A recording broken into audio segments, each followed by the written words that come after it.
Cuarto medio A, cuarto medio B, bienvenidas, bienvenidos a la sesión de formación ciudadana, si no me equivoco, número 7 del mes de noviembre, que corresponde al segundo semestre. Ya tuvimos algunos minutos previos para comentar de qué se iba a tratar esta sesión y esperemos que dentro del tiempo que hay pueda ser comprensible lo que posteriormente ustedes van a tener que usar para la elaboración de su respectiva evaluación o tarea y estar, ojalá, bien con los resultados o las calificaciones en porcentajes de. Bueno, el título de la clase es una pregunta más que nada. ¿Cómo se regula el trabajo en Chile? ¿Ya? ¿Qué mecanismos? ¿Cómo es el procedimiento? ¿Cómo ha evolucionado ese tipo de regulación? ¿Y por qué es necesario esto en Chile? Bueno, como dice abajito, la idea de esta sesión es comprender un poco la importancia que hoy en el empleo tiene la existencia de la protección y el cumplimiento de las leyes laborales que rigen el país. ¿Ya? Claramente y es evidente que exista un mecanismo o mecanismos para proteger y hacer cumplir las leyes sobre el trabajo en Chile, ya que hace 50, 100 años atrás, prácticamente, como ustedes recordarán de la sesión pasada, no existía ni siquiera un derecho laboral que protegiera la práctica del trabajo, ¿ya? Sobre todo ese tipo de trabajo que todos conocemos que tiene que ver con un trabajo remunerado, con seguridad laboral, cobertura médica, protección al trabajador en caso de, por ejemplo, si hay un problema físico, si es hombre o mujer, si tiene una edad determinada, etcétera, etcétera. ¿Ya? Pero para comenzar, hagamos un conocimiento previo, ¿ya? Para que no se me duerman, ¿ya? Porque yo tengo sabido, y eso me lo han contado, que a esta hora cuesta despertar todavía, así que por favor despierten. Hagamos un verdadero y falso, aprovechando lo que podría ser tal vez alguna pregunta que salga por ahí en la prueba de transición sobre formación ciudadana y cosas como, por ejemplo, el empleo. Alguien que me diga, el sueldo mínimo en Chile es de 300.000 pesos. ¿Verdadero o falso? ¿Quién se mueve? ¿Quién se la juega? En Chile el sueldo mínimo es de 300.000 pesos. ¿Verdadero o falso? Ahí Benjita, Natalia, Yasmín, para los que vayan a trabajar. ¿Cómo, Esteban? Falso, creo que te alcancé a escuchar. Se te, se te escucha mal el audio, Esteban. Debe ser Falso. falso. Ya, ahí se alcanzó a escuchar algo mejor. Uf, ya, estamos con problemas de audio, chiquillos. El tema del internet parece que no está fluyendo muy, muy bien. Ya, pero alcancé a escuchar. Ya, la respuesta es falso. ¿Ya? El mercado laboral en Chile hoy día, 2020, tiene entre otras cosas un sueldo mínimo de 320.500 pesos. Esa es la última modificación que se hizo para este año y que corresponde al actual sueldo mínimo vigente. ¿Ya? 300.000 pesos era hace varios años atrás.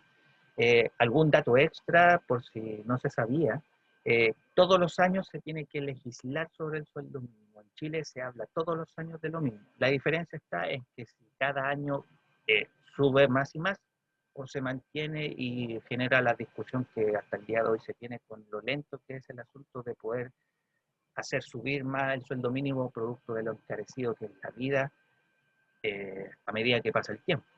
Pero el dato real es ese, 320.500 pesos, 500.000 pesos es el sueldo mínimo en Chile. Ya, por lo tanto, la afirmación es falsa, a propósito de los que se están sumando recién a la sesión. Ya, pueden responder en el chat si tienen problemas con la señal y no se les escucha muy bien, tienen el chat también para responder. Afirmación 2. El documento que regula las relaciones laborales en Chile es el contrato de trabajo. ¿Verdadero o falso? Lean la afirmación y si quieren contestar en el chat o en el audio pueden hacerlo. ¿Verdadero o falso? Verdadero. ¿Verdadero? Natalia Fuentes. A ver, verdadero. El documento entonces que regula las relaciones laborales en Chile es el contrato de trabajo. Y ella dice verdadero. En el chat parece que no hay nothing. A ver, ¿dónde está el chat aquí? No, no aparece nada en el chat. Bueno, aprovechando un poco la respuesta de Natalia. Lamentablemente tengo que decirle que es falso. El contrato de trabajo no es el documento que regula todo en Chile respecto a las relaciones laborales. Es el Código del Trabajo, Natalia, ¿ya? Que es la ley fundamental que regula todas las relaciones, o en este caso las relaciones laborales en Chile, ¿ya?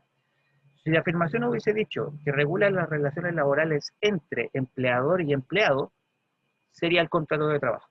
El contrato de trabajo es un documento que regula el vínculo bilateral entre dos personas.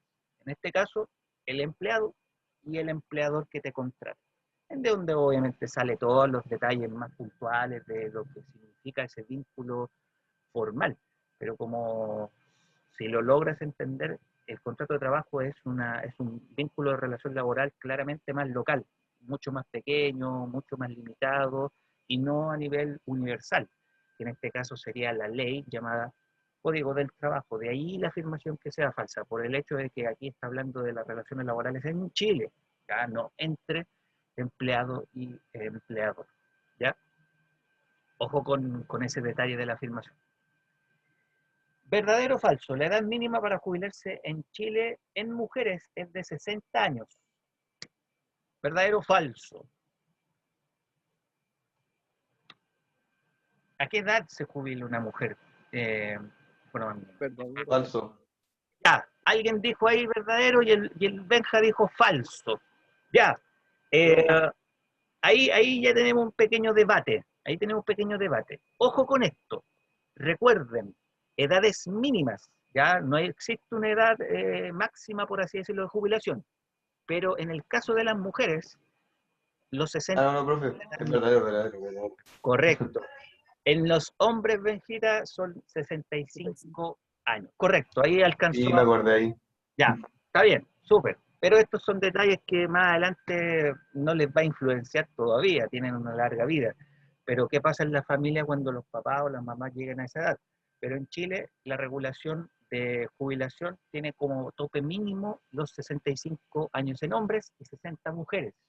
Si un trabajador quiere seguir trabajando posterior a esa edad, no hay ningún problema, pero lamentablemente, claro, la situación del trabajo en Chile ha forzado a que mucha gente, producto de la jubilación y la AFP, terminen trabajando posterior a los 70, incluso 80 La años. consulta, profe, Dime, ¿por qué pasa eso? Así como que las mujeres es antes y el hombre es después.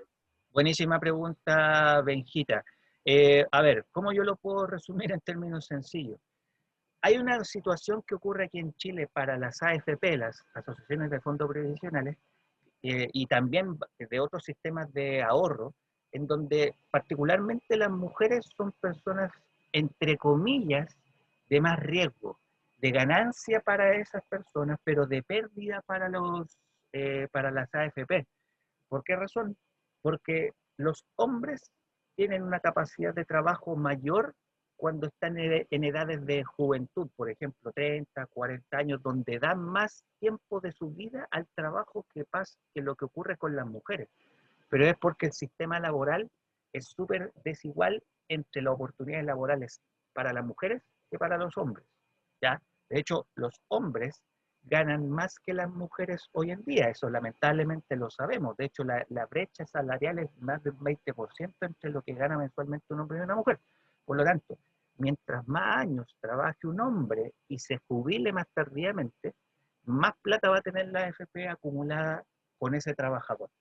En cambio, las mujeres que están ganando menos y que obviamente eso se puede gastar más rápidamente en muchas otras cosas que tienen que ver con la salud femenina, que lamentablemente también el sistema de salud atenta contra eso. Se aprovecha mucho del riesgo que tienen las mujeres de contraer, por ejemplo, un cáncer, de, por ejemplo, un postnatal por quedar embarazadas, que también es súper horrible esa situación para las mujeres hoy en día en Chile, aún cuando las leyes hayan cambiado. Genera la situación de que las mujeres no tienen tantos años para juntar tanta plata. Entonces, ¿qué es lo que hace la AFP? Es cortarle más anticipadamente, de manera sugerida, ojo, sugerida, eh, la idea de que puedan jubilarse antes. ¿Cachai? porque no acumulan tanto como un hombre en plata para una AFP. Por lo tanto, para la AFP es mayor negocio que trabaje más años un hombre y se jubile más tardíamente que lo que ocurre con una mujer. ¿Ya? Además, porque los hombres vivimos menos. Entonces, muchas veces los abuelitos no logran sacar toda su plata acumulada en una AFP, entonces se mueren, por así decirlo, tajantemente. ¿Y qué es lo que pasa con esa plata? Difícilmente se puede heredar a un familiar directo. Y muchas veces ha pasado de que cuando muere uno de los abuelitos que está sacando plata de la AFP, suele pasar que la plata que quedó se va para la AFP. ¿Cachai? Entonces hay un negocio asqueroso con el tema de la AFP. ¿Para qué me voy a ir por los detalles? Porque lamentablemente hay muchas otras cosas debajo de la alfombra. Pero eso más o menos, Benja, y para todos los demás que escucharon esta pregunta. Finalmente, la jornada laboral completa puede tener como máximo 50 horas semanales, ¿verdadero o falso? La jornada laboral completa de un trabajador puede tener como máximo 50 horas semanales. Falso. Falso. Creo que falso. Ya, pero crees que es así. Falso, Benjamín. ¿Quién dice? Uy, se escuchó mal el audio. Escríbelo por el chat mejor. No sé quién habló. Profe, es que fue No son 48 Uh, horas. lo de las 40 horas, ya, que hubo un debate, creo, o ya, sea, una cuestión hubo el año pasado, creo. ya, perfecto, Benja.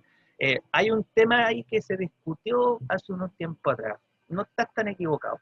De hecho, me excusarán el Tommy Parra y el Esteban porque aparecieron sus nombres, pero el internet no le está corriendo muy bien, chiquillos. Tranquilo, no se preocupen. Cualquier cosa, si quieren, lo escriben por el chat.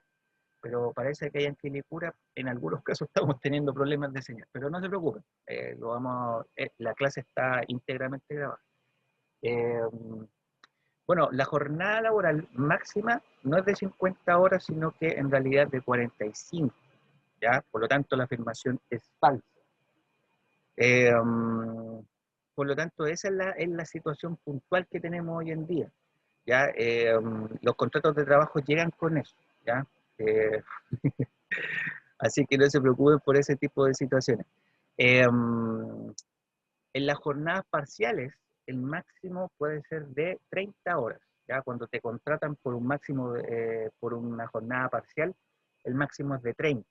¿Ya? Pero en jornadas completas, como por ejemplo las de un profe, es un máximo de 45 y no de 50. Ya eso es una situación ilegal en cualquier tipo de trabajo dependiente. ¿Ya? Eso significa, obviamente, con un contrato firmado, con recuerdos de salud, eh, cobertura ante accidentes laborales, etcétera, etcétera, etcétera. Eso es más o menos la situación que hay actual. Ya, con eso ya aclarado, o con esas afirmaciones tanto falsas como verdaderas aclaradas, vamos directamente al tema. La regulación del trabajo en Chile. Quienes regulan en Chile todo lo que significa el cumplimiento, por ejemplo, de un contrato de trabajo, o por ejemplo del Código del Trabajo, que es la norma máxima respecto al tema, es principalmente a través del Estado y todos los organismos públicos que dependen del Estado. No hablemos del presidente únicamente, él no puede resolverlo todo, pero es el Estado conformado obviamente con sus tres poderes del Estado. Por lo tanto, hay una relación horizontal entre poder ejecutivo, legislativo y judicial para, entre otras cosas, no sé, cambiar las leyes, proponer nuevas iniciativas, velar por el cumplimiento de los trabajadores respecto a lo que firman en un contrato de trabajo, de repente generar sanciones frente a situaciones ilegales o de abuso, entre otras cosas más.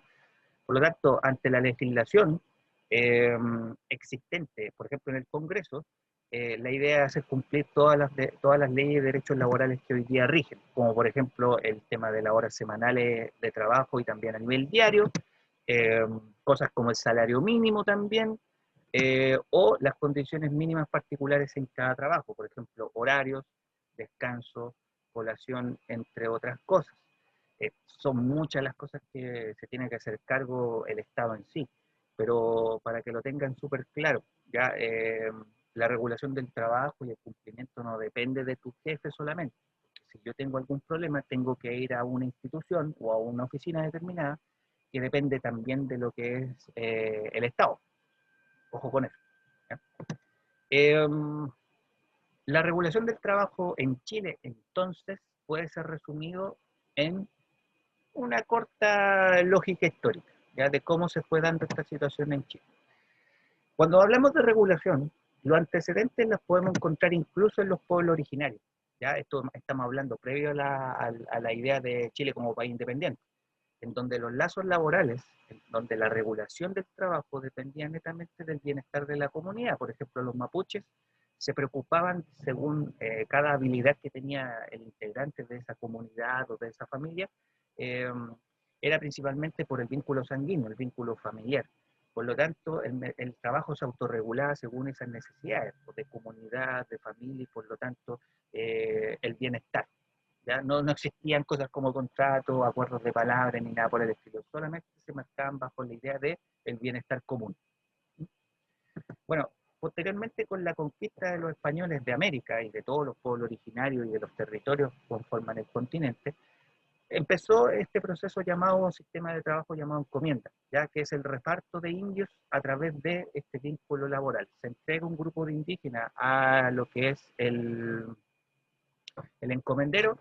El encomendero tiene como obligación el cuidado, la protección, la educación del indígena, y los indígenas tienen que dedicarle prácticamente todos los días a lo que es la producción de la tierra, la producción agrícola, el servicio, y eso obviamente no tenía ningún tipo de resguardo, no había una legalización, no existían derechos ni nada por el estilo. Eso es algo que yo más o menos contaba la semana pasada. Y luego de la independencia, la regulación del trabajo también, al no existir ningún papel, ninguna legalización o derecho o protección laboral, todo se regía de forma libre, ¿ya? La labor era más, o el vínculo era más de costumbre, por lo tanto, los vínculos entre personas se hacían de forma libre, ya no intercedía ni la corona española, ni mucho menos la república cuando Chile empezó a tener sus propias leyes, constituciones, cosas por el estilo, en esa primera etapa de independencia, ya como Chile país soberano. Después, obviamente, la cosa va a cambiar. Y eso ocurre en el siglo XIX, cuando empieza el auge del discurso liberalista, ya de la idea de que los países tienen que ser realmente autogobiernos, no hay que tener una dependencia de una monarquía, todo lo que fue las revoluciones, ese tipo de cosas.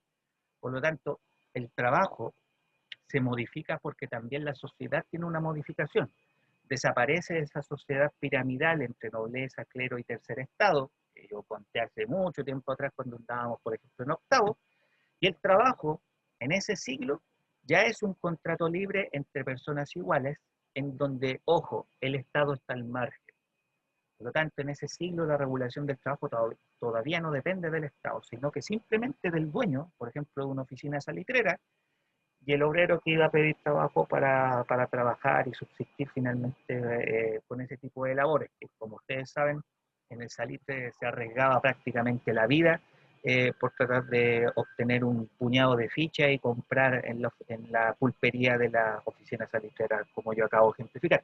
Por lo tanto, el sistema de regulación y de resguardo del trabajo era precario y de hecho era brutal por el lado contrario respecto a qué tipo de cosas ocurrían dentro de una jornada laboral común y corriente.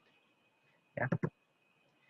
Y finalmente, obviamente avanzando en el tiempo, la regulación del trabajo ya para el siglo XX se traduce un poco en la imagen que está aquí al lado.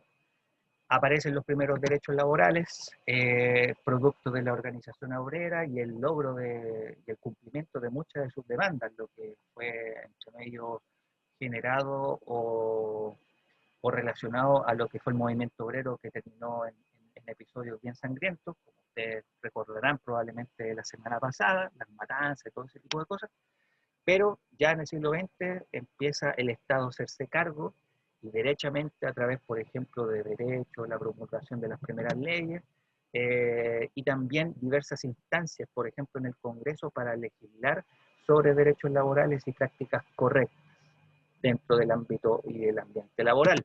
Por ejemplo, la existencia de una instancia como la negociación colectiva, que tiene que darse todos los años en todos los trabajos de empresa y en los lugares donde uno desempeña una labor, la existencia de los sindicatos, que siempre es un problema. En algunos casos existen muchos mitos relacionados a la conformación de un sindicato, que seguramente ustedes han escuchado muchas veces en sus casas, ¿ya? El nacimiento de la ley fundamental, que es el Código del Trabajo, como sale ahí en la pantalla, y obviamente muchas normativas que vienen desde esos años, por 1910, 1920 en adelante, ya hasta lo que tenemos más o menos hoy en día. Algunos dirán, claro, no ha mejorado precisamente el mercado laboral o la situación respecto a los trabajadores, claro, porque eso sería muy utópico de poder decir, no, va a llegar un día en que resolvamos todos los problemas. Cada cierto tiempo aparecen nuevas problemáticas relacionadas al trabajo y eso no va a ser la novedad para cuando ustedes entren al mundo laboral. Van a haber nuevas necesidades, se van a tener que cumplir ciertas exigencias, el Estado va a tener que promulgar nuevas leyes y cosas así. Por lo tanto, es como un círculo vicioso todo este tema. Pero es necesario igualmente tratar. ¿Por qué razón? Porque existe ya una primera instancia que resguarda o que regula el trabajo que es vigente hoy en día y que es obviamente el famoso Código del Trabajo, que es la ley orgánica fundamental nacida desde la Constitución para poder regir principalmente todo lo que tenga que ver con esto del empleo, ¿ya? Por lo tanto, el Código del Trabajo es el conjunto de leyes, como dice aquí, que regulan las relaciones laborales dentro del territorio chileno, no fuera de él. El Código del Trabajo, por lo tanto, determina derechos y obligaciones de trabajadores y empleadores, ¿ya? Lo que antiguamente era, por ejemplo, esa relación de encomienda entre el patrón y el grupo de indígenas, con el tiempo evoluciona, se transforma, se suprime, se agrega, qué sé yo, empieza una transformación tremenda de todos sus vínculos primitivos de trabajo a lo que hoy en día entendemos como el famoso código laboral. Y por lo tanto, esta normativa tiene que establecer condiciones de seguridad social. ¿Y a qué se refiere eso con seguridad social? Por ejemplo, beneficio en cuanto a temas de accidentes laborales, cobertura médica, todo lo que tenga que ver con el bienestar mental, inclusive la salud física de un trabajador y lo que tenga que hacer durante una semana y durante todos los meses que tenga que trabajar. Por lo tanto, el código laboral, como explicaba al principio en este ejercicio del verdadero y falso, es la ley, ¿ya? Y un mecanismo o un documento que proviene y que representa el código laboral en el sentido más individual es el contrato de trabajo, que es el documento que posee y establece muchas de las condiciones vigentes que están en el código laboral. Me explico con eso, ¿ya? ¿Por qué el contrato de trabajo es una representación del código laboral? Y esto no lo voy a detallar, esto va a quedar en el video para que lo pausen y lo puedan leer con detalle. Pero en el contrato de trabajo, que es una representación del código laboral, entre otras cosas, obviamente posee, y siempre cuando ustedes firmen un contrato tienen que leer antes para poder detectar cosas mínimas que tienen que ver en el contrato. Por ejemplo, ¿cuál va a ser tu jornada laboral? Si va a ser una jornada completa o una jornada parcial. Eso tiene que salir. Otra cosa que tiene que salir en el contrato es el pago, ya que básicamente se traduce en lo que te van a pagar cada 30 o 31 días, ya el sueldo básicamente. El sueldo, a todo esto, es una contraprestación, que significa que es la cantidad de dinero o de especies que son avaluables en dinero, que son recibidas por los trabajadores, acordados dentro del contrato de trabajo, ¿ya?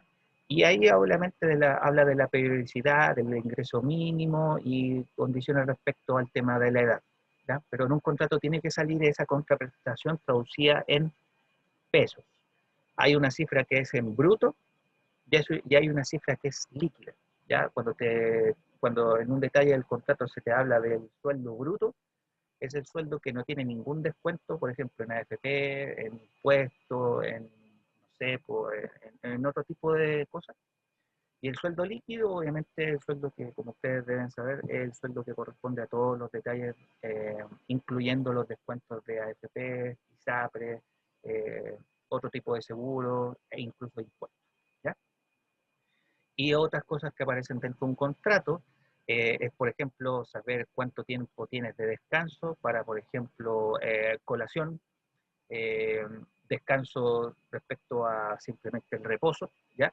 O saber si tienes que trabajar días festivos y domingo y en qué condiciones se tienen que dar exclusivamente para que eso ocurra, ¿ya? Porque existen leyes súper antiguas, como por ejemplo el de descanso dominical, que se supone protege al trabajador dentro de la jornada semanal para que los días domingos pueda descansar. Y ese tipo de cosas también debería estar claro en un contrato. Y también dentro del documento tienen que aparecer cosas alusivas a organizaciones internas de trabajadores dentro de una empresa. Por ejemplo, un sindicato. ¿Ya? Por ley, en todas las empresas privadas principalmente tiene que existir sindicatos. ¿Ya?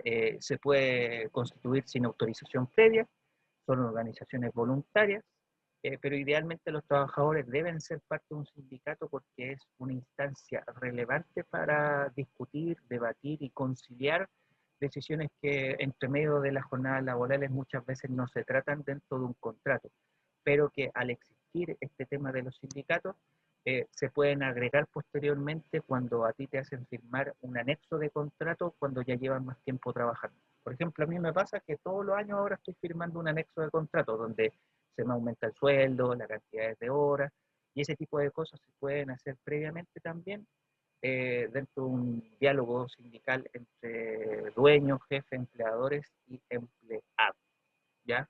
Así que el día de mañana no le tengan miedo a futuro ser parte de un sindicato, porque uno aprende bastante de esas cosas. Yo al principio le tenía mucho miedo, pero ya no tanto, o derechamente no, porque en realidad los sindicatos no es pelearse y tener problemas con el jefe o con el dueño, sino mejorar las condiciones de trabajo para que uno pueda seguir estando en ese lugar.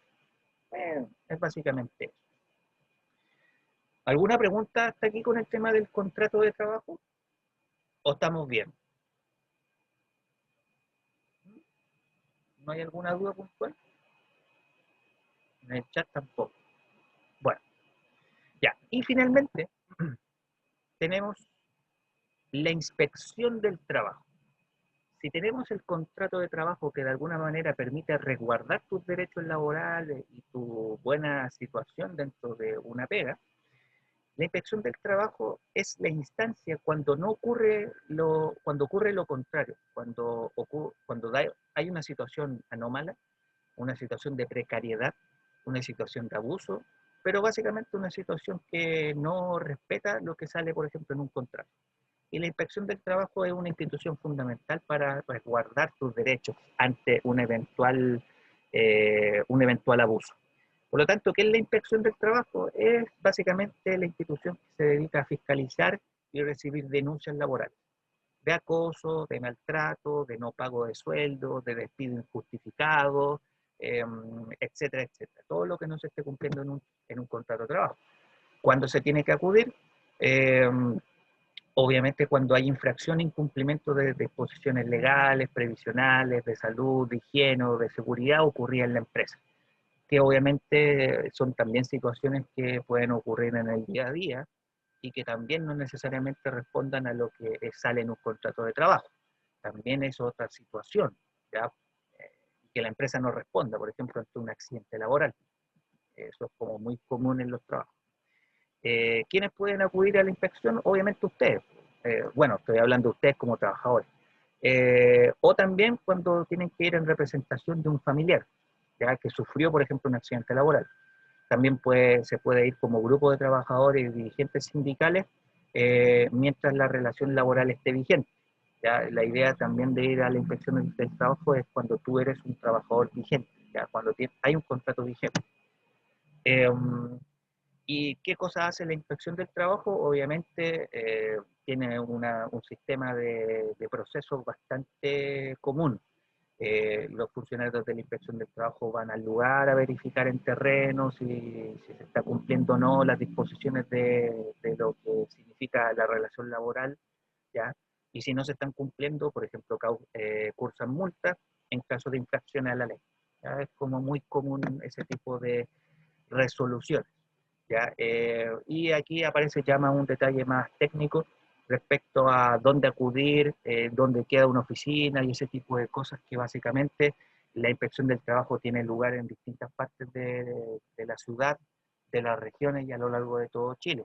Pero también agregar que esas cosas hoy día también se hacen en forma virtual. Lo importante es que uno tiene que tener todos los datos. ¿Ya? Cuando tengan algún problema a futuro, siempre tienen que resguardarse teniendo un contrato, no votándolo, no perdiéndolo, eh, manejar los datos que existen dentro de la empresa, nombres, direcciones, cargos, entre otros tipos de información que sirva para, por ejemplo, hacer valer tus derechos. Eso es más o menos lo que caracteriza la inspección del trabajo, que es una de las tantas instancias o instituciones que, bueno, y derechamente la más importante, que permite, en este caso, resguardar a un trabajador o trabajadora frente a una situación anómala o derechamente ilegal. ¿Ya? Y finalmente, bueno, ¿qué se aprende de esto hoy en día? Bueno, que la regulación del trabajo es vital. Ya, como ustedes vieron en ese resumen histórico, al no existir este tipo de instituciones, de leyes, por ejemplo, un contrato, los vínculos laborales eran muy abusivos, muy desiguales, y que, bueno, hoy en día igual se repiten, igual se dan casos, pero sobre todo en casos donde, por ejemplo, al no haber un contrato, el trabajador, el dueño, el empleador puede hacer prácticamente lo que quiera. Por lo tanto, siempre es importante al momento de entrar a trabajar, firmar un contrato, saber lo que dice y luego de que en la práctica eso se cumpla. ¿Ya? Es una reflexión súper importante. ¿Y qué otras cosas quedan pucha, en el futuro como para que esto no se quede aquí solamente? Claramente hay cosas que faltaron por hablar, pero ténganlo presente.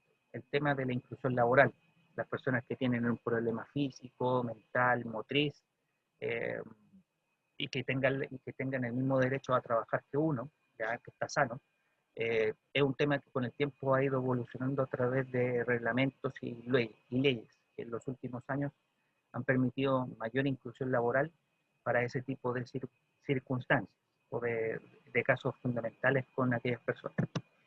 Eh, También un debate o una demanda laboral que está transformándose hoy en día el trabajo independiente. Cada vez son más las personas que trabajan de forma independiente y que el Código del Trabajo no contempla muchas normativas sobre ese tema. De hecho, hace un año atrás, recién salió una ley donde se les permite a los trabajadores independientes hacer sus propias cotizaciones previsionales para poder guardar plata al momento de jubilar. Normalmente eso pasa cuando uno firma un contrato y se hace un trabajador dependiente, pero trabajar independientemente te deja muy vulnerable para ese tipo de cosas. Pero ahora la ley ya protege un poco más esa situación previsional con los trabajadores que son pymes. Eh, y también el tema de la equidad laboral de trabajo en cuanto a género, porque como yo les decía, y sale acá arriba, tenemos problemáticas hasta el día de hoy que se ven, por ejemplo, en la brecha salarial entre hombres y mujeres, que es muy grande todavía, 20%, o que apenas el 27% de los gerentes, dueños, líderes o cargos directivos están tomados por mujeres solamente. Por lo tanto, el tema de la brecha de género todavía no está equiparada en cuanto a la cancha, por así decirlo. Y sigue siendo una demanda actual. Y qué decir de la sindicalización, que en este siglo sigue siendo una cuestión todavía muy mitificada, tiene muchas desconfianzas hasta el día de hoy. Y finalmente lo que está pasando con ustedes. Eh, en Chile los menores de 18 años pueden trabajar, pero según la ley hay cosas que todavía no se pueden hacer y que genera mucha ilegalidad y mucho aprovechamiento de quienes emplean a gente menor de 18 años. Por ejemplo, el no firmar un contrato, el tenerlos trabajando una cantidad de tiempo totalmente arbitraria, pueden estar una semana, 2 semanas, un mes, eso dependerá de la caridad del dueño, pero como no tienen seguridad a través de un contrato, pueden hacer lo que quieran. Y obviamente el tema de la experiencia, ya que siempre para los jóvenes es como muy complicado. Pero bueno, eso es como lo más relevante. Y para que lo tengan presente al momento de repasar estos contenidos, cuando tengan que hacer las evaluaciones para este mes de noviembre, tanto en tareas como también en trabajo. ¿Ya? Así que lo dejaremos hasta acá como cápsula de estudio respecto al tema del mercado laboral y su regulación en Chile.